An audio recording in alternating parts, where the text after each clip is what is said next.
Hello everybody, my name is Rainer, this is Rainier Books. I'm a German booktuber living in Sweden and blogging or vlogging about books written in English or translated into English. Today I'm here to present you the long list of the National Book Award that came yesterday. I made my predictions list a couple of days ago, and I can say before I start, I can say with the words of Meatloaf, so don't be sad, 'cause 3 out of 10 ain't bad. What 3 out of 10 means, you can guess. I got 3 right. 3 of my predictions of the predictions list were right, 7 were wrong. So let's start with the long list and with the books and what I think about the books without having read most of them. But what do I think about the books? Will I read them or won't I read them? Let's do this now.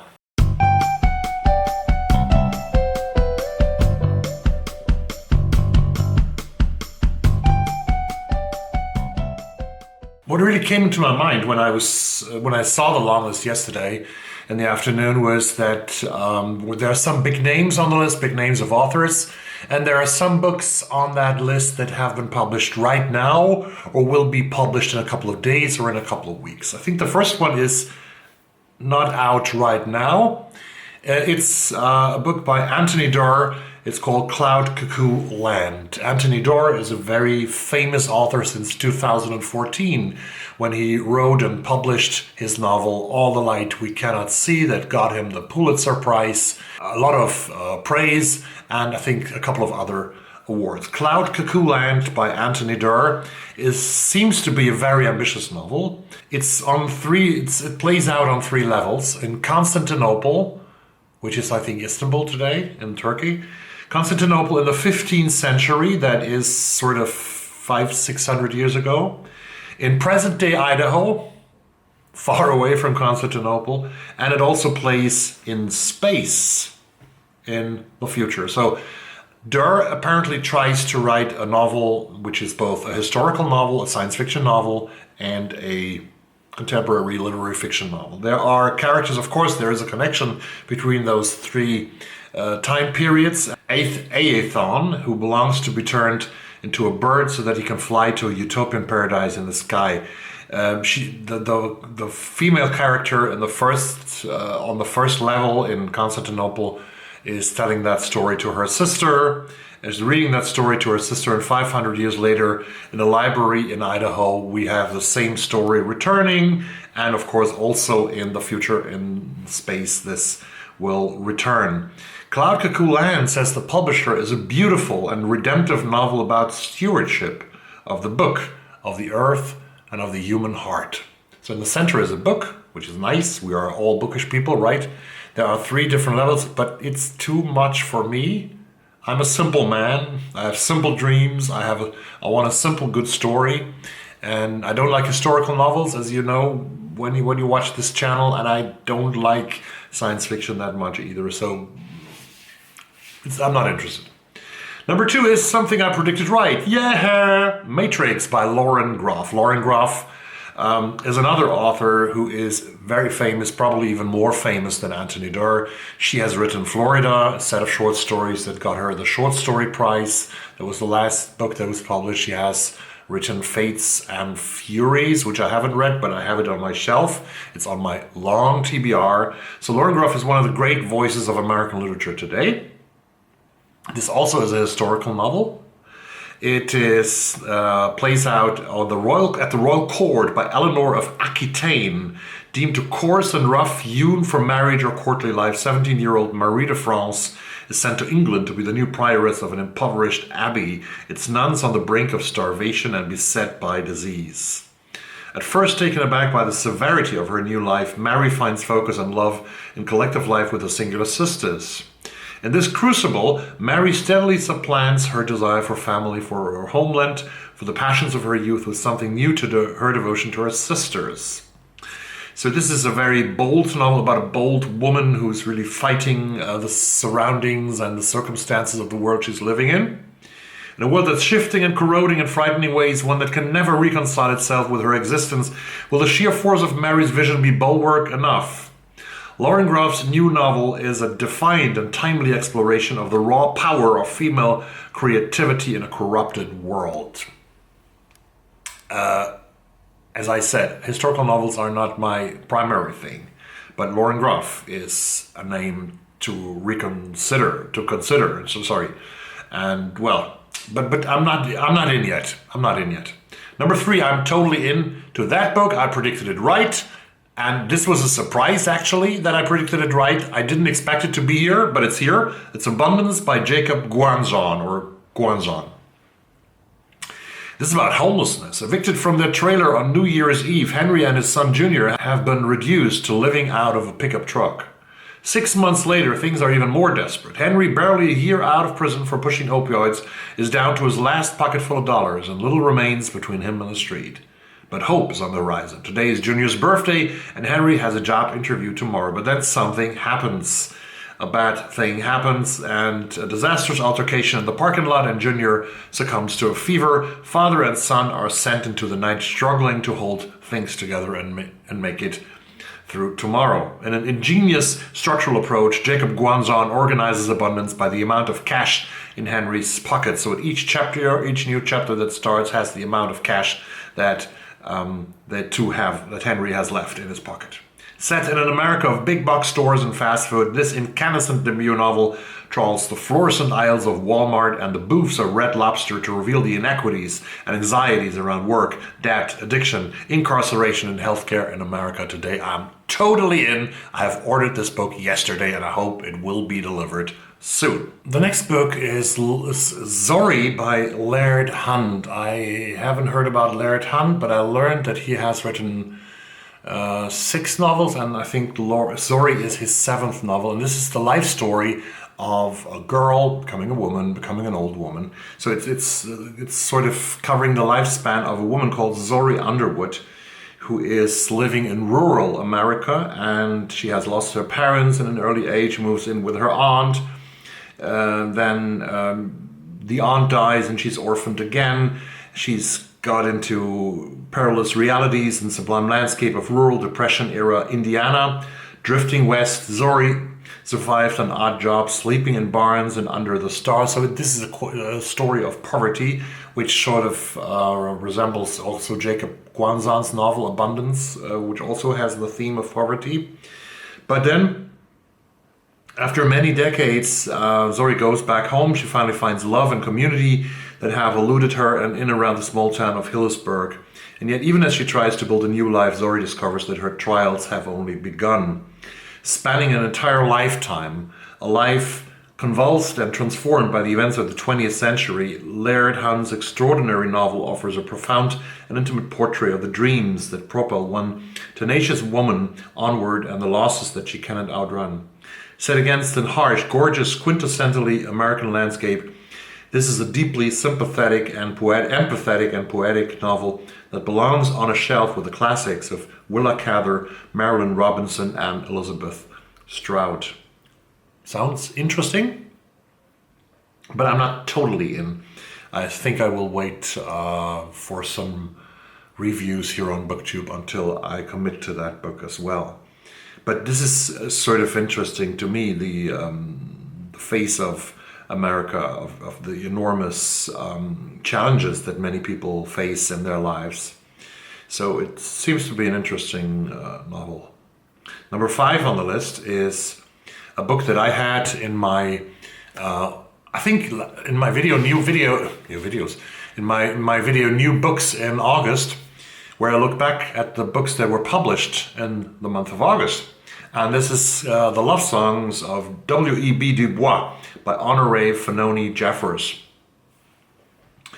As W.E.B. Dubois was a great scholar, he wrote once about the problem of race in America, that there's a sensitivity that every African American possesses in order to survive. Since childhood, Ailey Pearl Garfield has understood Dubois' words all too well, bearing the names of 2 formidable Black Americans, the revered choreographer Alvin Ailey and her great-grandmother Pearl. The descendant of enslaved Georgians and farmers, Ailey carries Dubois' problem on her shoulders. Ailey is reared in the north in the city, but spends summers in a small Georgia town of Chickasetta, where her mother's family has lived since their ancestors arrived from African bondage. From an early age, Ailey fights a battle for belonging that's made all the more difficult by a hovering trauma, as well as the whispers of women. Her mother, Belle, her sister Lydia, and a maternal line reaching back 2 centuries that urge Ailey to succeed in their stead. Indigenous black and white in the Deep South, in doing so, Ailey must learn to embrace her full heritage, a legacy of oppression and resistance, bondage and independence, cruelty and resilience. That is the story and the song of America itself. So here's the 3rd book already that this also deals apparently with race, but it also deals, of course, with poverty, because race is also, one of the many questions of race is poverty, right? The next one is The Prophets. That's a book that many of you have read, that many of you have raved about here on BookTube. The Prophets by Robert Jones Jr., the story of 2 slaves in the American South. This book has been compared to the work of Toni Morrison, the great Toni Morrison, and it says that the publisher says that Robert Jones fiercely summons the voices of slaver and enslaved alike. From Isaiah and Samuel, the 2 characters, to the calculating slave master, to the long line of women that surround them. The Prophets masterfully reveals the pain and suffering of inheritance, but is also shot through with hope, beauty, and truth, portraying the enormous heroic power of love. I'm not really sucked into that much that I would say I want to read it. I might get it from the library. Try it. I have my 50-page trial. That's my new thing, you know. The next one is definitely a book that I'm in. So I've Guanzon, and this is the second one I'm totally and completely in. This is Intimacies by Katie Kitamura. I also had this in one of my new books of the month videos a couple of months ago. An interpreter has come to The Hague to escape New York and work at the International Court. A woman of many languages and identities, she's looking for a place to finally call home. She's drawn into simmering personal dramas. Her lover, Adrian, is separated from his wife but still entangled in his marriage. Her friend, Jana, witnesses a seemingly random act of violence, a crime the interpreter becomes increasingly obsessed with, as she befriends the victim's sister. And she's pulled into an explosive political controversy when she's asked to interpret for a former president accused of war crimes. So soon the character is pushed to the precipice where betrayal and heartbreak threaten to overwhelm her, forcing her to decide what she wants from her life. Sounds like a real good thriller. And it's nominated for the National Book Award. I'm into that book. The next one is the collection of short stories that the National Book Award always sort of highlights in its list. Last year we had the great collection of The Secret Lives of Church Ladies by Disha Filia. This year we have another woman. We have the Souvenir Museum stories by Elizabeth McCracken. In these stories, the mysterious bonds of family are tested, transformed, fractured, and fortified. A recent widower and his adult son ferry to a craggy Scottish island in search of puffins. An actress who plays a children's game show villainous ushers in the new year with her deadbeat half-brother. A mother pining for her children feasts on loaves of challah to fill the void. A new couple navigates a tightrope walk toward love, and on a trip to a Texas water park with their son, 2 fathers each confront a personal fear. With sentences that crack and spark and showcase her trademark wit, McCracken traces how our closely held desires for intimacy, atonement, and comfort bloom and wither against the indifferent passing of time. Her characters embark on journeys that leave them indelibly changed, and so do her readers. The Souvenir Museum showcases the talents of one of our finest contemporary writers as she tenderly takes the pulse of our collective and individual lives. I'm always interested in short story collections, but I'm not drawn into this that much that I would order the book immediately. Number 9 is Hell of a Book by Jason Mott. In Jason Mott's Hell of a Book, a black author sets out on a cross-country publicity tour to promote his best-selling novel. That storyline drives Hell of a Book and is the scaffolding of something much larger and urgent. Since Mott's novel also tells the story of Soot, a young black boy living in a rural town in the recent past, and the Kid, a possibly imaginary child who appears to the author on his tour. As these character stories build and converge, they astonish. For while this heartbreaking and magical book entertains and is at once about family, love of parents and children, art and money, it's also about the nation's reckoning with a tragic police shooting playing over and over again on the news, and with what it can be, what can mean the black in America, to be black in America. Who has been killed? Who's the kid? Will the author finish his book tour, and what kind of world will he leave behind? Unforgettably told, with characters who burn into your mind and an electrifying plot ideal for book club discussions. Hell of a book is the novel Mott has been writing in his head for the last 10 years, and in its final twists, it truly becomes its title. That is interesting, right? And number 10 is my third hit, my third right prediction. That is Bewilderment by Richard Powers, a book that many of you have raved about. Some of you didn't like it, but I think the majority is very pro. And Bewilderment seems to be already one of the favorites for the Booker Prize. Probably is also a favorite for the National Book Award, right? The astrobiologist Theo Byrne and his son Robin, his 9-year-old son Robin, are in the focus of this novel. They are realizing that, or the father is realizing that the world is really in great peril and great danger, and that things need to be done. It's about life on other planets, endangered animals, psychoactive drugs. And the question of Powers, which is at the heart of the book, is how can we tell our children the truth about this beautiful, imperiled planet? And this makes the list of the National Book Award complete. We got 10 out of 10 now. Tell me everything you want or you would love to say about the books, about this list. Which books do you miss? Which books should have been on the list? My list was a bit different, as you might remember if you have seen the video that I link at the end of this video. But I always think that my lists are more interesting. Why do I think that? Because my lists are, tailored and put together after my own taste, after my own interests. And then comes Zorrie and spits out a list of 10 books. And of course, it's not always in my interest. And I'm not a slave to literary awards. I think that's also very important to say. Because this time of year really is super tough for us. Because it takes away the freedom somehow from us readers and puts us into the book award world. We have the Booker, everybody's crazy about the Booker. I said that before. But we have the Giller from Canada, we have the National Book Award, we have these 3 big awards that are looming in the background, and they are like whispering and shouting to us, read our long list, read us.